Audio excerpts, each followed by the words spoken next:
ఆ చోరీదాన్ని మీరే తీసుకెళ్ళండి, నన్ను మాత్రం వదిలేయండి.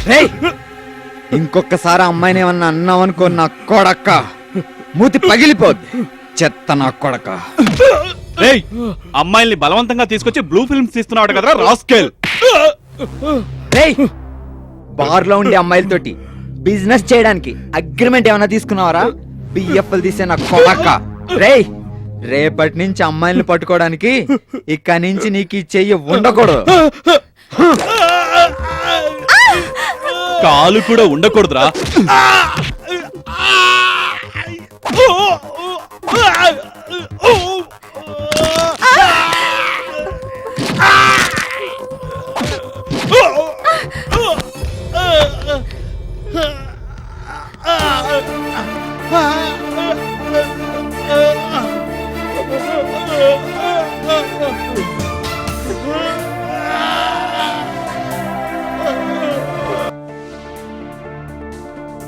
రండి.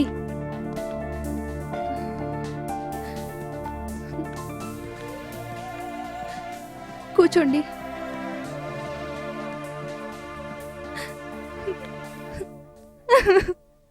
ఎందుకు ఏడుస్తున్నావు? ఏడవకు.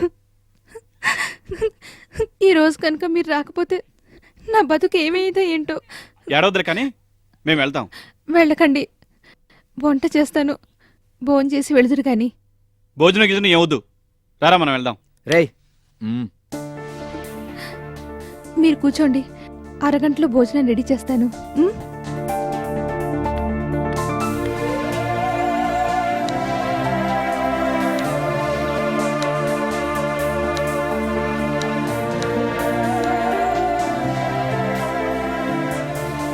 తీసుకోండి,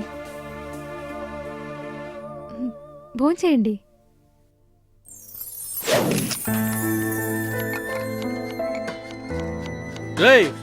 పని చేయడం చేత కదా కానీ పందుల్లాగా తింటున్నారు. చెత్త నా కొడకలారు, చెత్త నా కొడకలేను. దొంగ నా కొడకలారు. మా జీవితంలో ఎవరూ మాకు ఈ విధంగా అన్నం పెట్టలేదు. అమ్మా నాన్న? మాకు అమ్మా నాన్న ఎవరూ లేరు. మేమిద్దరం పుట్టినప్పటి నుండి అనాథలం. చిన్నపిల్లలుగా ఉన్నప్పుడు బాగా గొడవ పడేవాళ్ళం. హోటల్లో, జైల్లో ఉన్నప్పుడు కూడా కొట్టుకునేవాళ్ళం. మేము భోజనం చేయాలంటే ఇంకొకరిని కొట్టి ఆ సంపాదనతో భోజనం చేసేవాళ్ళం. మాకు ప్రేమ ఆప్యాయతలు తెలియటం జీవితంలో ఇదే మొదటిసారి. ఇంతవరకు తెలీదు. మేం మనశ్శాంతిగా కూర్చొని భోంచేయటం కూడా ఇదే మొదటిసారి. సరే సరే, ముందు భోంచేయండి.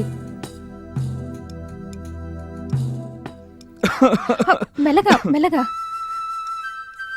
భోజనం పెట్టేవాళ్ళు మనస్ఫూర్తిగా పెట్టకపోతే ఎవరు సరిగా భోజనం చేయరు. పెట్టేవాళ్ళకి ప్రేమ ఆప్యాయత ఉండాలి. ఆ విధంగా మాకెవరూ పెట్టలేదు. ఈరోజు నీలో చూస్తున్నాం. రేయ్, ఊరికే మాట్లాడుతూ కూర్చుడా లేకపోతే భోజనం చేస్తావా?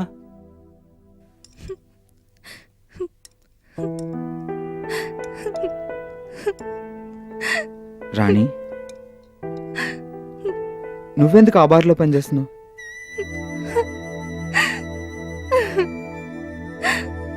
రాణి, ఎందుకు ఏడుస్తున్నావు? రేయ్, నువ్వు పెద్ద తలతిక్కోడురా. నవ్వుతూ ఉన్నదాన్ని ఏడిపించేశావు. లేదు, అందుకు కాదు. నాకు మా అమ్మ, నాన్న, తమ్ముడు, చెల్లెలు అందరూ గుర్తుకొస్తున్నారు.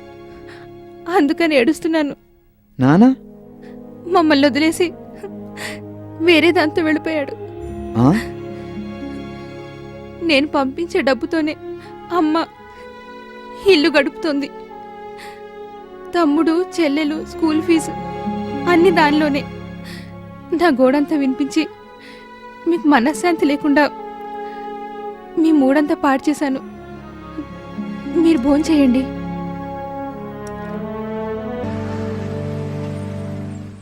వదిలియా, ఏదో మటర్లు చేసి పట్టుకునేవా? ఇదుడు 4 రోజులు బయటకు వచ్చేస్తాను నేను. నడురా, నీకు చాలా ఉందే.